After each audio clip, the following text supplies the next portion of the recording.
ज्यांनी माय मराठीची सेवा करत हा माय मराठीचा जागर जो आहे भाषेचा जागर मराठवाडा साहित्य परिषद शाखा देवणीच्या या उद्घाटन सोहळ्याचे उद्घाटक त्यांना मी विनंती करते की इथे उपस्थितींना सर्व उपस्थित असणाऱ्या मान्यवरांना संबोधित करावे त्यांनी सांगितलं। सरांनी सांगितलं देवणी शाखेच्या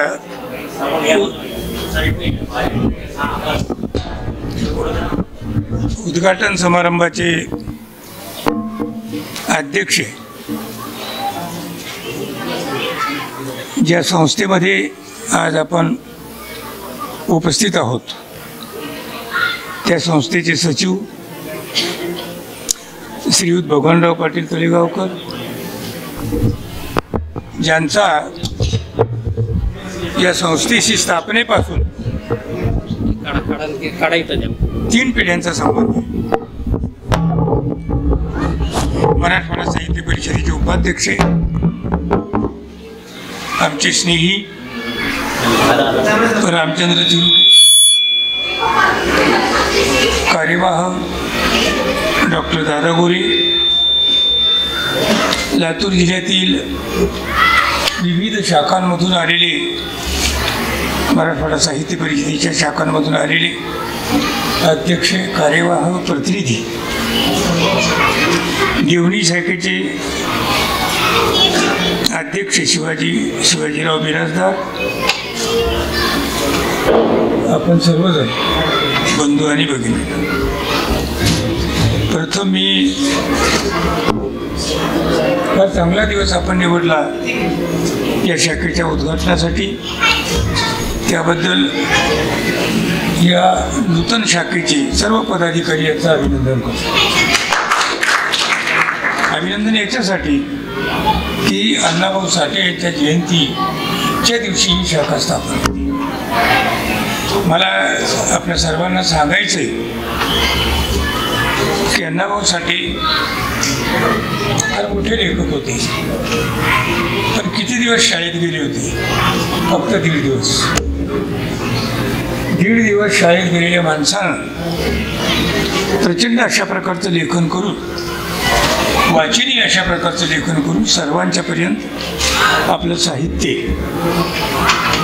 त्यांच्या उमेदीच्या काळामध्ये त्यांनी पोचवलेलं होतं। आणि म्हणून जो दिवस तुम्ही निवडला तो अतिशय समर्पक अशा प्रकारचा निवडला, म्हणून तुम्हा सगळ्या कार्यकर्त्यांचं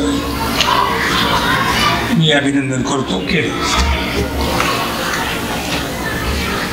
बाईंनी आता सांगितलं की मी सूत्रसंचालन करत असताना की देवणीची कन्या आहे।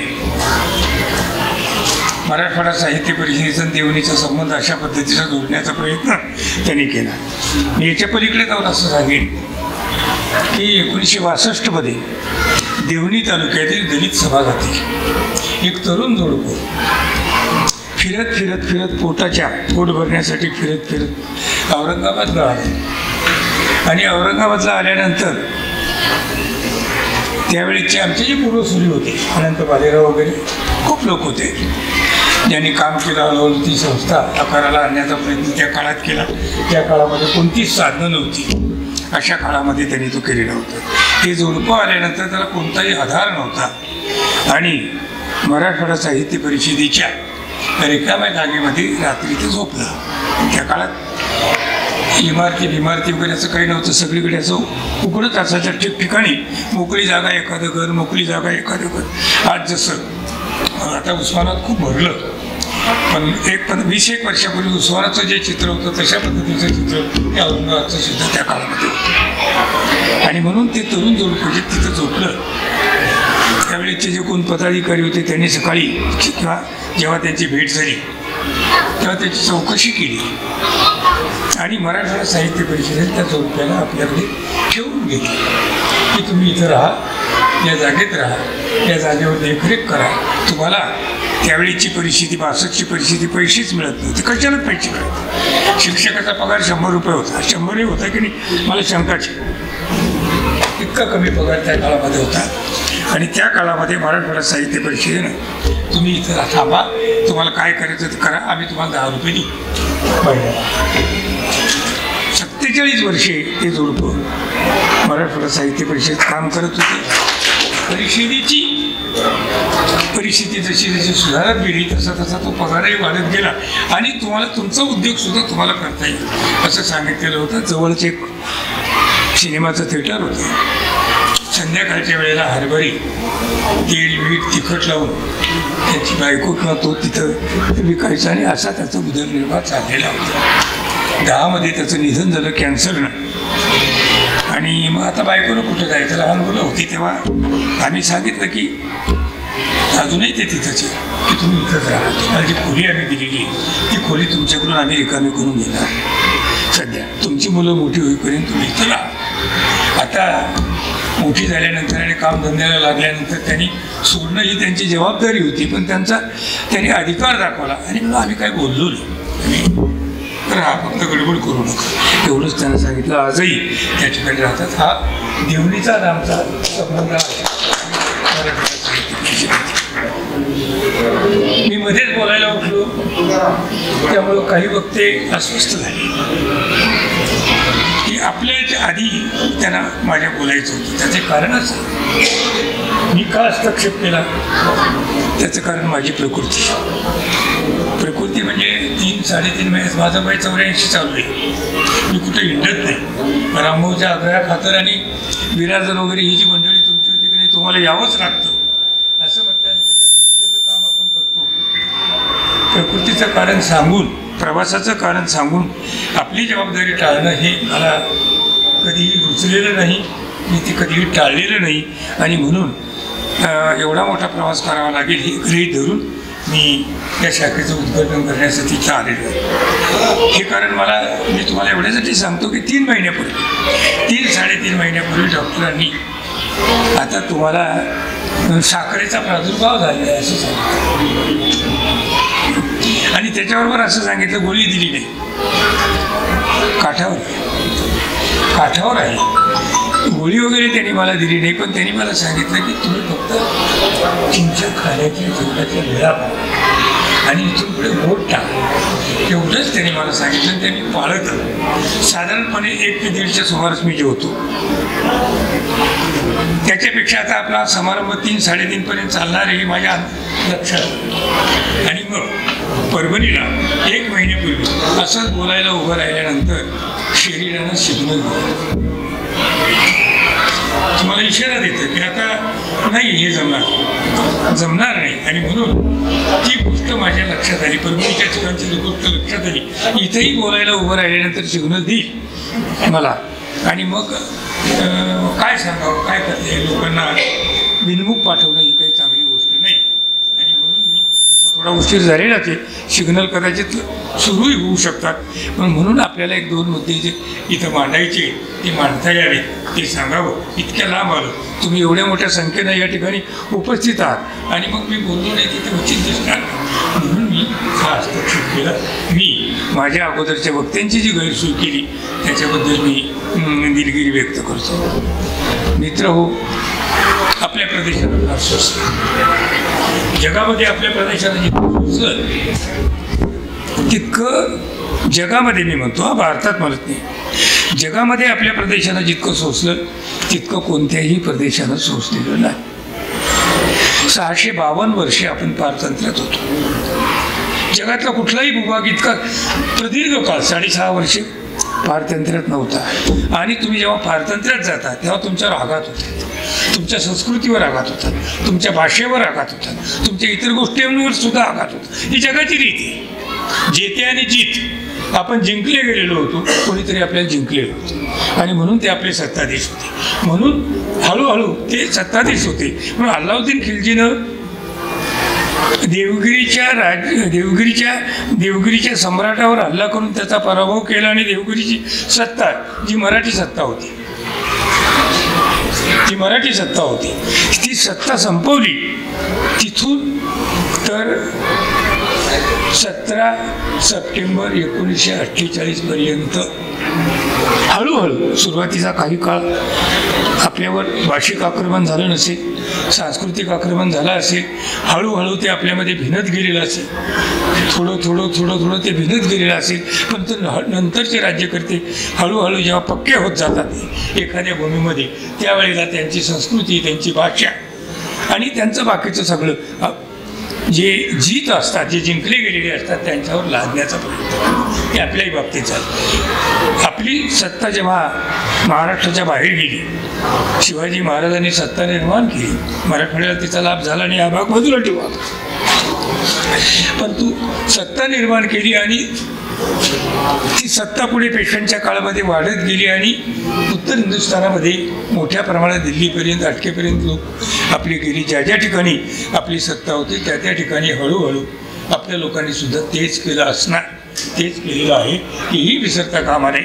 आणि म्हणून सगळीकडचे जेते, कोणतेही जेते असो, ते असंच करत असतात. तितका नसेल केला, मराठी सत्यानं तेवढं केलं नसेल, कमी केलं असेल, परंतु केलं असणार हे नक्की. मी त्याचं एकमेव उदाहरण देतो की तामिळनाडूमध्ये तंजावरला आपली सत्ता होती.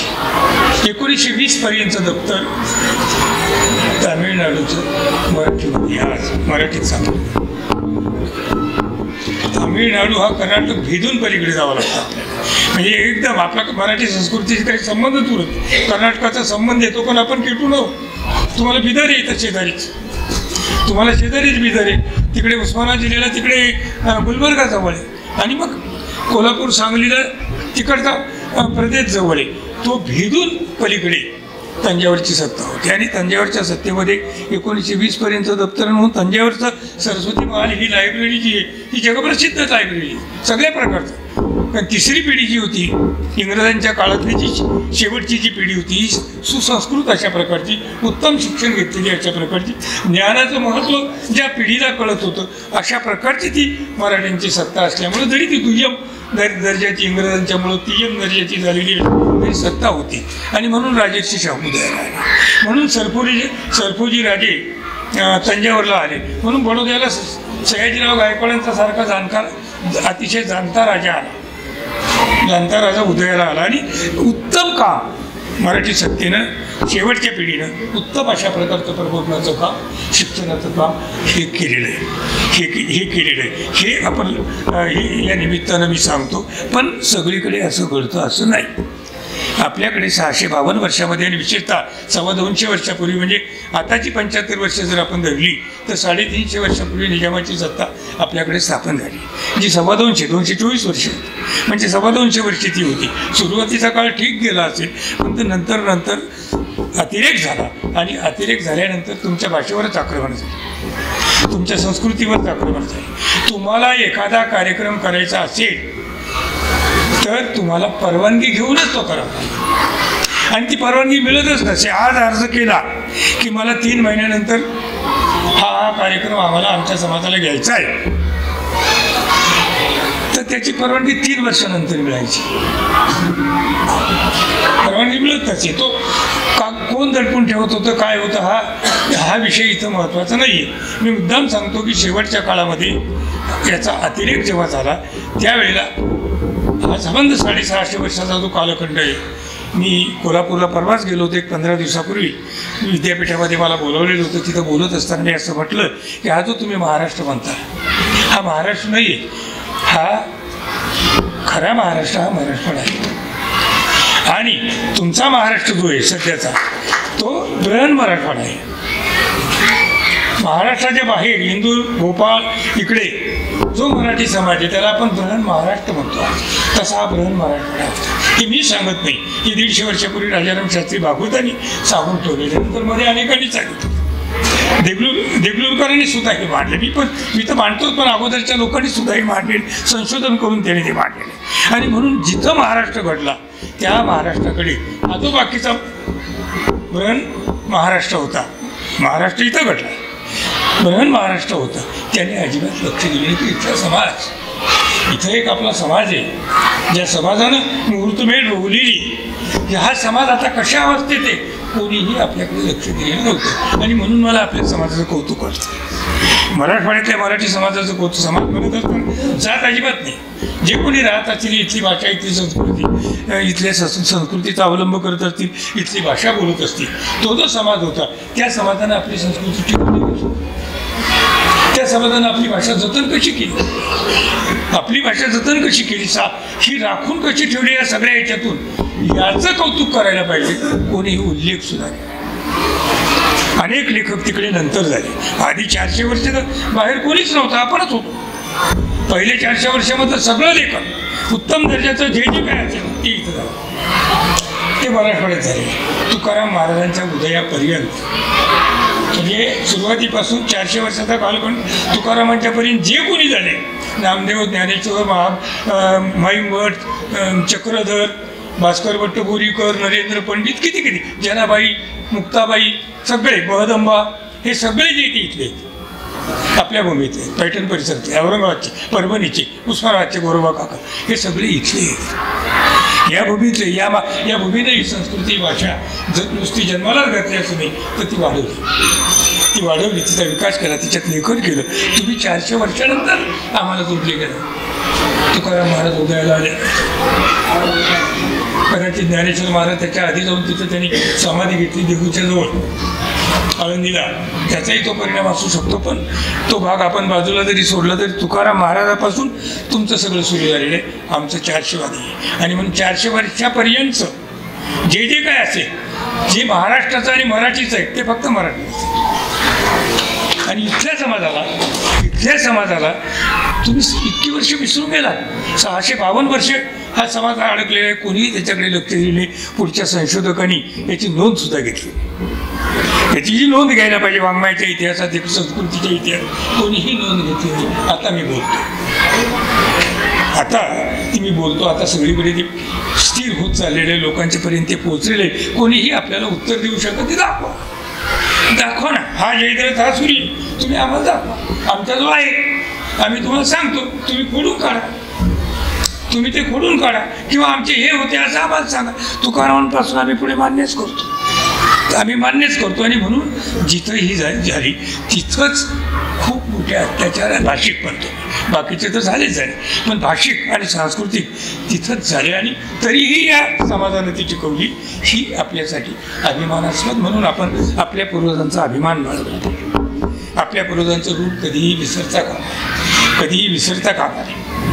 निजामी काळामध्ये उर्दूतून त्यांनी एक गोष्ट चांगलीच जरूर केली होती निजामानं, की देशी भाषा म्हणजे उर्दू का असेना, तिच्यातून सगळं शिक्षण त्याने दिलं होतं. वैद्यकीय शिक्षण सुद्धा, अभियांत्रिक शिक्षण, सगळ्या प्रकारचं शिक्षण दिलेलं होतं.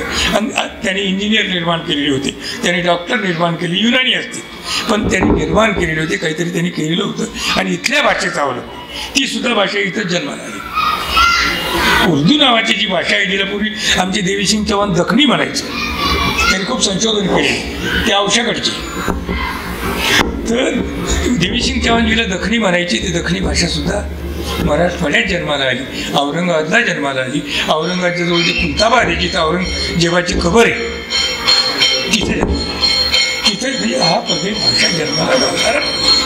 आपली तर घातली, पण तुमची म्हणजे जे आले जे त्यांची सुद्धा भाषा इथं घडली, ती जन्माला आली. आणि म्हणून फारसी वगैरे इतर भाषांपासून ती वेगळी अशा प्रकारची भाषा आहे. म्हणून या प्रदेशाचं हे वेगळेपण आहे.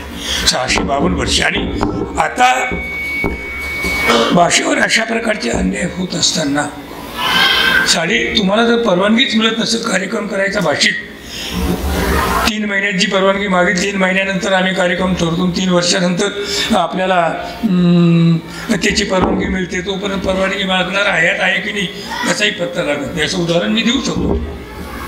पहिलं निजाम प्रांतीय मराठी साहित्य संमेलन म्हणजे पहिलं मराठवाडा साहित्य संमेलन घ्यायचं आहे. 30-31च्या सुमारे चर्चा सुरू झाली आणि 35मध्ये पत्र दिलं. ज्यांनी पत्र दिलं, स्वागताध्यक्ष कोणाला करायचं म्हणून निवडणूक झाली, तर जो निवडून आला त्यांनी ते पत्र दिलं. वर्षभरात तो गेला. मग दुसऱ्या क्रमांकाची मतं ज्याला मिळालेली होती त्याला स्वागताध्यक्ष केलं. तोही 6 महिन्यात गेला. मग जो पडला होता शेवटचा, त्या पळणीटकर, ॲडव्होकेट पळणीटकर, त्यांच्या स्वागताध्यक्षपद त्यांच्या याच्या अध्यक्षेच्या अधिकाराखाली पहिलं संमेलन झालं अशी परिस्थिती होती. नंतर रजाकाराच्या काळात काय घडलं आहे आमच्यापेक्षा, कारण आम्ही औरंगाबादला होतो, तुम्ही इथं होते. आमच्यात आणि तुमच्यात मी मराठवाड्याच्या त्या टोकावरून आलेलो आहे आणि तुम्ही मराठवाड्याच्या या टोकावर आहात. म्हणजे बरोबर 500 किलोमीटर माझ्या गावापासून अजिंठ्याच्या डोंगरात माझं गाव आहे आणि खाली उतरलं की 2-3 किलोमीटर गेलं की खानदेश सुरू होतो. तर तिथे आपला संबंध नाही, मराठवाडा तिथून सुरू होतो. 500 किलोमीटर अंतरावर ह्या संबंध पट्ट्यामध्ये हे सगळं घडलेलं आहे आणि ही परिस्थिती तिथून मी आलो म्हणून ही सगळी परिस्थिती पाहायला आपल्याला मिळते, सांगायला आपल्याला मिळतं. तेव्हा हे जे अत्याचार आहे अशा प्रकारचे, याच्यासाठी काय करायचं? क्रांती तर करायला पाहिजे, निजामाला विरोध तर करायला पाहिजे, पण विरोध केला तर तुम्हाला पकडून देतील, तुमचा छळ करतील, कदाचित मारून सुद्धा टाकतील, जिवंत सुद्धा तुम्हाला ठेवणार. म्हणून भाषेचं काम आम्ही करतो.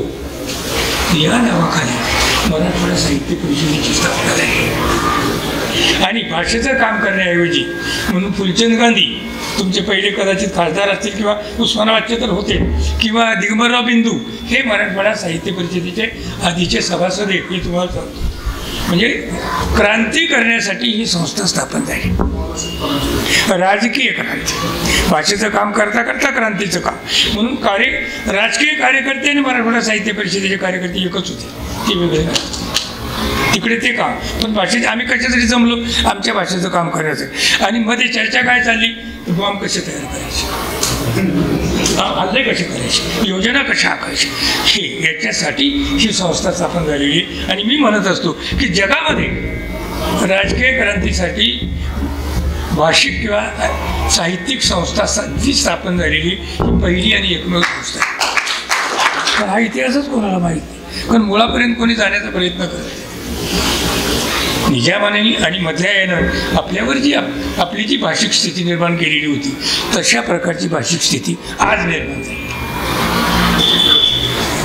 आपली जबाबदारी वाढलेली. पूर्वी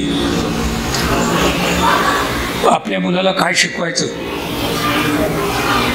याचा निर्णय बाप घ्यायचा. मी बाप याच्यासाठी म्हणतो, आई का जोडत नाही मी, आईला शिक्षणच नव्हतं, त्यांना कोणी विचारतच नव्हतं. आमच्या मुली 80पासून शिकायला.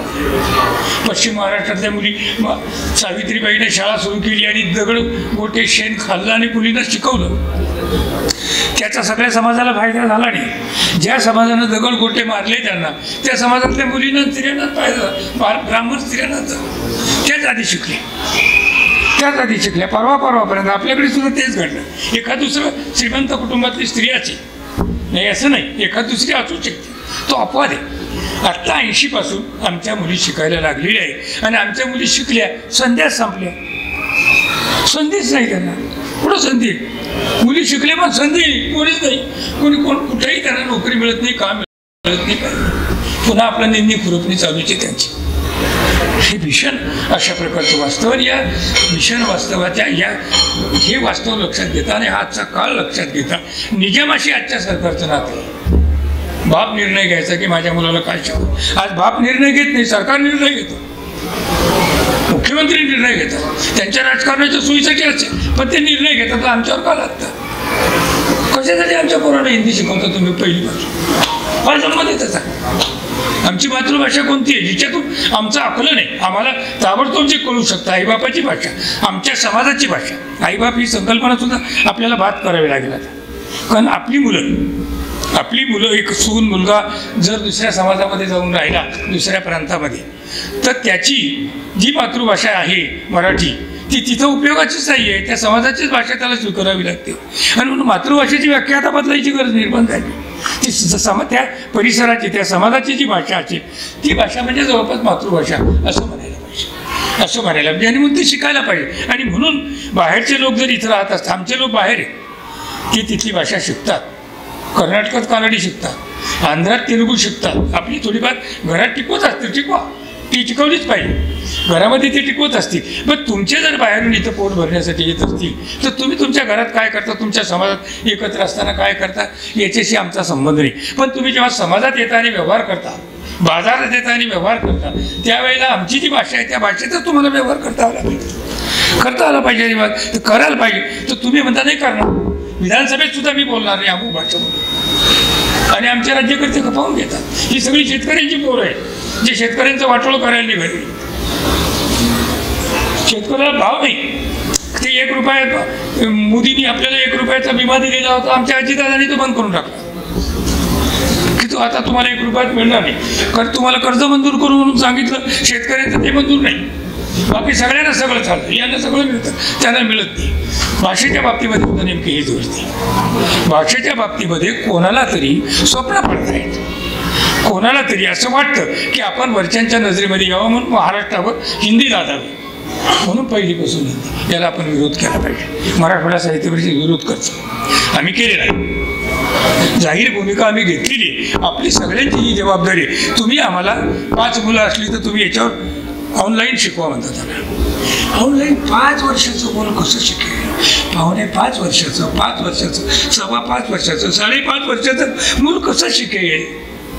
नाही शिकू शकत. 5 तुम्ही द्या ना शिक्षक. 5 आम्हाला कानडी शिकायची. कानडी मराठी वाद आपला वेगळा, तो वेगळ्या संदर्भातला आहे. पण आमची मुलं जर बहुश्रुत नरसिंहरावांसारखी, माजी पंतप्रधान यांच्यासारख्या अनेक भाषावर प्रभुत्व असणारी आमची मुलं जर घडवायची असतील, आम्हाला जर जास्त भाषा शिकली तर कामाच्या संध्यासुद्धा उपलब्ध होतात. हेही तुम्हाला सांगतो, कामाच्या संध्यासुद्धा तुम्हाला उपलब्ध होतात. पण तुमच्याकडे तशा पद्धतीचं काम करायचं असेल तर ती भाषा येणारा माणूस लागतो आणि तो मिळत नाही. म्हणून जो उपलब्ध आहे त्याला आपोआपच ते त्याच्यापर्यंत संधी येते. म्हणून आपली मुलं रशियन शिकतात, म्हणून आपली मुलं चिनी शिकतात, म्हणून आपली मुलं जर्मन शिकतात. आपली मुलं जी काही जाणत्या पालकांची मुलं आणि थोडीशी जाणती झालेली मुलं ह्या भाषा का शिकतात त्याचं कारण आहे. म्हणून आपण बहुभाषिक व्हायला पाहिजे. आणि म्हणून आम्हाला तुम्ही सांगता ना 3री भाषा पाहिजे, नाही शिकायची आम्हाला, नाही आम्हाला कानडी शिकायची, आम्हाला बंगाली शिकायची. आपला भाग सोडून देऊ आपण. आपला तुम्हाला तो जास्त जाणवत असेल तर तुम्ही काठावर आहात, शेजारी जात तुम्ही, तर तो भाग जरी बाजूला आपण काढला. पण आपल्या मुलाला आपली भाषा उत्तम आली पाहिजे, इंग्रजीही उत्तम आली पाहिजे. आणि 3री भाषा म्हणून आम्हाला जी उपलब्ध असेल ती भाषा आम्ही शिकवू ना. आम्हाला जी वाटेल ती आम्ही शिकवू.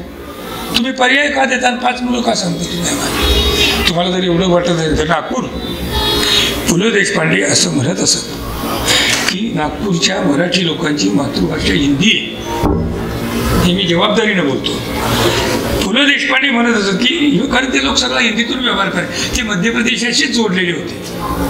म्हणून ते वेगळा विदर्भ सुद्धा मागत होते, वेगळा विदर्भ मागत होते. त्याचं कारण पण तेच होतं की ते सगळा व्यवहार आपण गेलो तर आपल्याशी ते हिंदीतून व्यवहार करायचे, रिक्षावाले वगैरे सगळे. हे 20 वर्षापूर्वीचं मी तुम्हाला सांगतो. आता थोडाफार कदाचित थोडासा फरक पडला असेल आणि म्हणून त्यांना काही वाटत नाही त्याचं. आणि म्हणून ते बाकीच्या उर्वरित महाराष्ट्रावर सुद्धा त्यांच्या सूत्रातून आणि स्वतःच्या हितासाठी अशा प्रकारचे निर्णय घेत असतील तर तो कोणीही असो, पक्षेपिक्षे वगैरे हे लक्षात न घेता मराठी म्हणून आपण सक्त विरोध केला पाहिजे. आणि आम्हाला वाटेल ती भाषा आम्ही 3री शिकवू.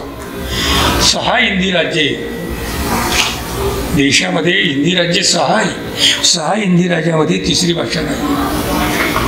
दक्षिणेतल्या राज्यामध्ये 3री भाषा नाही. पूर्वेकडच्या ओरिसा, बंगाल या राज्यामध्ये 3री भाषा शिकवली जात नाही, फक्त महाराष्ट्रात शिकवली जाते. कारण यशवंतराव आणि महाराष्ट्र हा उदार असल्यामुळं त्यांनी 3री भाषा लगेच 60पासूनच महाराष्ट्राची निर्मिती झाल्यावर सुरू केली. इतकंच नाही, भाषा आली म्हणजे झालं. तुम्ही एक गोष्ट लक्षात घ्या की तीर्थयात्रेला आपले लोक जात असतात, 1000 वर्षापासून जातात, बद्रीनारायण वगैरे इकडे तिकडे. आज आपल्यासारखे शिकले सवरलेले सुद्धा जाताना आपल्याला दिसतात. ते कधी शिकले होते हिंदी? आपले पूर्वज हिंदी कधी शिकले होते? 1000 वर्षापासून, अगदी 100 वर्षापूर्वी, पुढे 50-60 वर्षापूर्वी माझ्या बहिणीचा सासरा कलकत्त्यात चुकला, कलकत्त्यामध्ये त्या ग्रुपमधून सुटला बाजूला आणि कुठलीच भाषा येत अशा पद्धतीनं. पण मोडकं तोडकं त्याला बोलता येत असल्यामुळं लोकांशी बोलल्यानंतर एका कॉन्स्टेबलनं रेल्वे स्टेशनवर आणून ठेवलं. आणि तुम्ही कुठले? त्याने सांगितलं मी भुसावळ, मुंबई वगैरे अशी नावं सांगितली आणि त्या माणसानं तिकीट काढून त्या गाडीत बसवून दिलं. म्हातारा घरी आलं, म्हातारा घरी आलं. 1000 वर्षामध्ये आमचा हिंदी न शिकलेला तीर्थयात्रेला एक तरी माणूस हरवला असं उदाहरण मला सांगा. मग तो जर हरवला नसेल तर आम्हाला काय वेगळं हिंदी शिकवता तुम्ही? आमच्या नामदेवाने हिंदी कवळणी लिहिलेलं आहे, आमच्या नाथाने हिंदी कवळणी लिहिलेली आहे, हिंदीत लेखन केलेलं आहे थोडं थोडं आमच्या लोकांना. आमचे नामदेव तर जगभर हिंडले. पंजाबमध्ये 24 वर्ष राहिले. हे सगळं आम्हाला हे काही फरक नाही आहे. आम्ही उदार आहोत. आमच्या उदारपणाचा गैरफायदा घेऊ नका. हे सरकार आपल्या उदारपणाचा गैरफायदा घेतं. म्हणून आपण काही वेळेला हा आपला उदारपणा सोडून त्याला तीव्र विरोध आपण केला पाहिजे. आणि आम्ही याच्यापुढे हिंदी शिकणार नाही. आम्हाला पाहिजे तेवढीच आम्ही हिंदी शिकू. महाराष्ट्रामध्ये विद्यापीठामध्ये हिंदीचे डिपार्टमेंट काढून इथं संशोधन करायला लावतं. तिकडे करा ना. 5% तुमचे आहे तिथं. महाराष्ट्राचा किती पैसा खर्च करणार तुम्ही हिंदीच्या संशोधनावर? मराठीवर पैसा खर्च होत नाही आणि हिंदीवर पैसा खर्च होतो. या गोष्टीकडे कोणी लक्षात देत नाही. हिंदीचे शिक्षक इथं असतील ते म्हणतील आमच्या पोटावर का पाय देता. पोटावर पाय देण्याचा हा मुद्दा नाही आहे. हा अस्मितेचा मुद्दा आहे. हा तुमच्या भाषेचा मुद्दा आहे. हा तुमच्या मुळाचा मुद्दा आहे. तुम्ही तुमचं मुळच सोडता. तुमची भाषाच तुम्ही सोडता. तेवढ्यासाठी पोट तर कुठेही भरता येतं आणि तुम्हाला कोणी आज काढणार नाही. निदान जे आज आहे, जे आज आहे त्यांना संरक्षण देणं ही सरकारची जबाबदारी. मुलं असं की नसो. आमच्या काळामध्ये कितीतरी प्राध्यापकांना संरक्षण दिलेलं होतं. फुकट पगार. माझ्याकडे मी प्रिन्सिपल होतो. माझ्याकडे 3 लोक होते की मी फुकट पगार करायचो. काही नाही का येऊन फक्त सही करून जा. इथे गुसापती करू नये. जा का म्हणायचो मी की ते आणखी काही लावायला करत असेल डोक्यात. प्रशासनाला नेहमीच तो असतो. आणि म्हणून तुम्हाला कोणीही काढत नाही. जरा नीट विचार करून की हात लावणं इतकं सोपं नसतं. जे तिथं कायम झालेले त्यांना हात लावणं इतकं सोपं नसतं. आंदोलन उभं राहतं त्यातून आणि सरकारलाही त्याचा ताप होतो आणि तुमचे प्रश्न हे सोडवले जातात. कारण ते योग्य अशा प्रकारचे असतात. योग्य अशा प्रकारचे, कायदेशीर अशा प्रकारचे, नियमात बसणारे अशा प्रकारचे ते प्रश्न असतात आणि म्हणून त्याला कोणाला हात लावता येत नाही. आणि म्हणून निजामाच्या वेळेला जी परिस्थिती भाषिक मराठवाड्याची होती त्या स्थितीमध्ये आज मराठवाडा आणि महाराष्ट्र त्या स्थितीमध्ये आणि त्या काळामध्ये मराठवाडा साहित्य परिषदेनं काम केलेलं. त्याच्यासाठी स्थापना झाली. ती जबाबदारी मराठवाडा साहित्य परिषदेनं विसरता कामा नये. कुठेही असो. देवणीतला सभासद असेल तर त्यानं सुद्धा विसरता कामा. मी तर विसरत नाहीच. मी मुळीच विसरत नाही. मी वाटेल ती जोखीम घेतो. उदगीरच्या संमेलनामध्ये गोव्याच्या कोकणी आणि मराठी वादाच्या संदर्भात मी शरद पवारांना सुनावलेलं आपल्यापैकी किती लोकांनी ऐकलं मला माहीत नाही. मी व्यासपीठावर उपस्थित असलेल्या नेत्यांच्या देखतच बोलतो. पाठीमागं बोलण्यात का उपयोग. मी विलासरावला सुनावलेलं मराठवाडा साहित्य संमेलनामध्ये 21व्या संमेलनामध्ये विलासरावला सुनावलेलं होतं. मी अनेकांना सुनावलं कारण तिथं सुनावण्याचा फायदा होतो. ते समक्ष असताना व्यासपीठावर जर तुम्ही बोलले तर समोर तुम्ही असता. तुमच्यापर्यंत जातं. तुमच्या मनामध्ये 5% लोकांच्या मनामध्ये का होईना तो प्रश्न रुजतो पण तोही बोलायला लागतो. हे त्यांच्या हिताच्या आड असतं. ते त्यांच्या हिताच्या आड असल्यामुळं तो प्रश्न सोडवायला ते मदत करतात. आणि म्हणून मी विलासरावला सुनावल्यानंतर 37 लाख रुपये तुमच्या संस्थेच्या नाट्यगृहासाठी आम्ही देऊ. मोगम म्हणाल ते आम्ही पैसे देऊ पण त्यांनी दिले नाही. मी पत्रव्यवहार करत राहिलो. जयंत पाटील जेव्हा अर्थमंत्री झाले त्यावेळेला शरद पवारांना मी म्हटलं बघा तुम्ही जयंत पाटलांना सांगा. मग त्यांनी सांगितलं यांचं जुनं प्रकरण काय जरा पहा बरं तुम्ही. 10 वर्षानंतर 37 लाख. त्यावेळेला जर 37 लाख मिळाले असते तर आमचे 13 लाख घालून 50 लाखामध्ये आमचं ते नाट्यगृह झालं असतं. 10 वर्षानंतर मिळाल्यानंतर आम्ही 1 कोटीमध्ये ते बांधलं. अर्थात पुढाऱ्यांनी एखादं असं नाट्यगृह बांधलं असतं त्याला 3 कोटी लागले असते. आम्हाला 1 कोटी लागले. आताही आम्ही आमच्या परीक्षा आम्हाला कार्यालयाला जागा नाही. 1 पैसाही कर्ज न घेता मी परवाच जनरल बॉडीमध्ये सांगितलं आमच्या की 99 लाख फक्त 24 का 24.5 हजार रुपये 1 कोटीला 1 कोटी खर्च झाले. त्याला फक्त 24-24.5 हजारच फक्त कमी ते होईल. आणि 25 लाख आणखी आम्ही इकडून आता आमच्या पैसे संपले पण 25 लाख कर्ज बिर्ज घेऊन आम्ही जर केलं तर लिफ्ट सकट आमची सगळी इमारत ती 1.25 कोटीमध्ये होती. ती इमारत बांधायला सरकारी यंत्रणा जर असेल तर 5 कोटी रुपये लागतील. ती आमच्या इतकी मजबूत होईल की नाही याच्याबद्दल मला शंका आहे. मला कोणावर टीका करायची नाही पण वास्तव आहे समाज आपला पूर्ण सडलेला आहे. त्याला आपणही जबाबदार आहोत. त्याला आपण सुद्धा जबाबदार. सामान्य माणसं सुद्धा जबाबदार. 2 चक्र मारायला आपल्या जीवावर येतं. देऊन टाकाना त्याला 1 200 रुपये 200 रुपये देऊन टाका, कशाला चक्रा मारता? चक्रा मारण्यासाठी तर 200 रुपये खर्च होतीलच तुमचे, पण दिवस तरी वाचतील. ही जी आपली मानसिकता आहे, या मानसिकतेनं सुद्धा हे संबंध जे हे सगळं बिघडवलेलं आहे. आणि आपण कुठं जाऊ काही सांगता येत नाही. महाराष्ट्रामध्ये सध्या अराजक निर्माण झालेले आहे.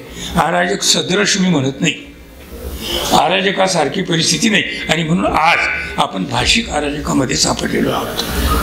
मराठी भाषा या अराजकामध्ये सापडलेली आहे. ती कशी वाचवायची याची जबाबदारी सगळ्या मराठी समाजाची आहे. मराठवाडा साहित्य परिषदेनं त्यासाठी स्वतःची स्थापना केली, संघर्ष केला, ती टिकवली, वाढवली.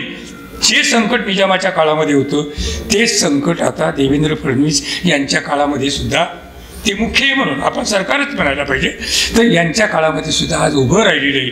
त्याला कसं तोंड द्यायचं, त्याला कसं परतवायचं, ही जबाबदारी तुमची आहे.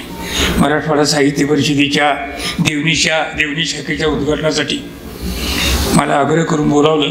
प्रकृती साथ देत नसताना आणि पुष्कळ वक्ते बाजूला ठेवून मी बोललो. आणि आत्तापर्यंत माझं बोलणं होईपर्यंत माझ्या शरीराला सिग्नल दिला नाही, ही उत्तम गोष्ट झाली. तेव्हा मी आपले मनापासून आभार मानतो.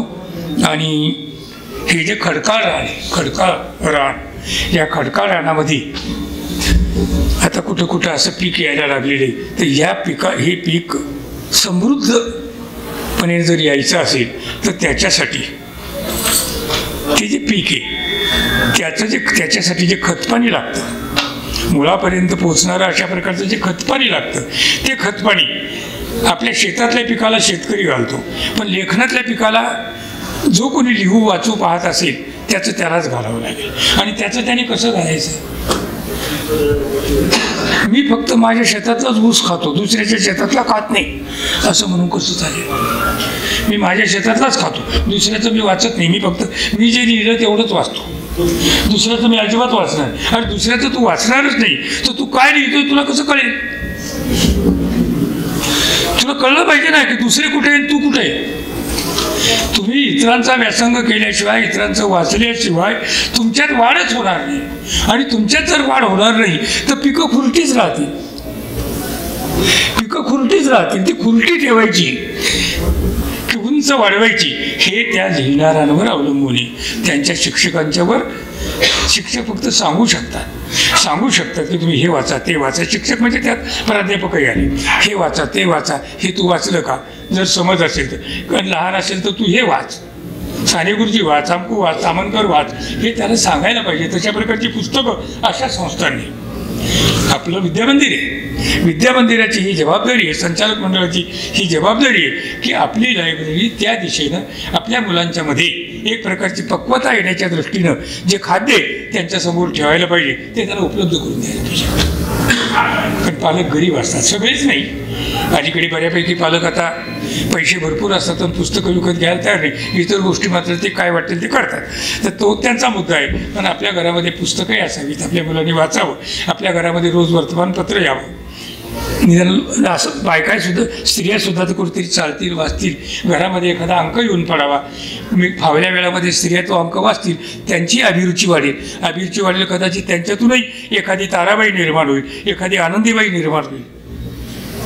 आणि कुठंतरी त्या इतिहासामध्ये तुमचं नाव नोंदलं जाईल, नोंदलं जाणार नाही. आणि म्हणून या दृष्टीनं मराठवाडा साहित्य परिषदेनं अशा प्रकारच्या शिक्षण संस्थांची जबाबदारी. आता लोक पुस्तकं, पूर्वी आमच्या काळात लोक पुस्तकं विकत घ्यायचे, तरुण पुस्तकं विकत घ्यायचे. कारण आमचे मास्तर आम्हाला असं सांगायचे. मी उमरग्याला लेक्चरर असताना, तुमच्याच भागात उमरग्याला लेक्चरर असताना आमचे गुरु वाला कुलकर्णी आले. ते शेवटचं सांगतो आणि म्हणाले तुला पगार किती मिळतो? मी म्हटलं 220 किंवा 229. त्यातले वरचे 20 रुपये बाजूला काढायचे आणि त्याची पुस्तकं विकत घ्यायची. त्यावेळेला एका पुस्तकाची किंमत 1.5 रुपये, 2 रुपये, 3 रुपये, 3.5 रुपये अशी होती. म्हणजे 20 रुपये ठीक होतं. आता पगार किती मिळतो? शिक्षकाला 1 लाख, प्राध्यापकाला 2.5 लाख, 2 लाख, 2.25 लाख. मग किती काढायला पाहिजे त्यांनी? 2,000, 3,000 अशी बाजूला काढायला, त्याची पुस्तकं घ्यायला पाहिजे. आणि मग तुम्ही घेतली, तुम्ही वाचाल, तुमची मुलं वाचतील, तुमच्या घरातले लोक वाचतील, तुमच्या परिसरातले, तुमचा शेजारी वाचेल, त्याची तुम्ही बोलवा, त्याच्याकडचं तुम्ही घ्याल, तर तुम्हाला तुमची बौद्धिक वाढ आणि भाषेबद्दलची वाङ्मयाबद्दलची समज ही वाढू शकते आणि तुम्ही सुद्धा ते झाड टरारून वरपर्यंत जाऊ शकतो, इतरांना फळं देऊ शकतो. अशा प्रकारची फळं यावीत या शाखेनं त्या दिशेनं प्रयत्न करावा. या शाळेमध्ये हा समारंभ होतो, त्यांचे सचिव या समारंभाचे अध्यक्ष आहेत म्हणून त्यांनाही मी सांगतो की आपल्या शाळेनं आपला एक काही ठराविक वर्षाला एक 10, 20, 25 हजाराचा निधी जो काय असेल, उत्तम पुस्तकं घ्यायची, जी घ्यायची ती उत्तम घ्यायची. 70-80% पुस्तकं घ्यायची नाही.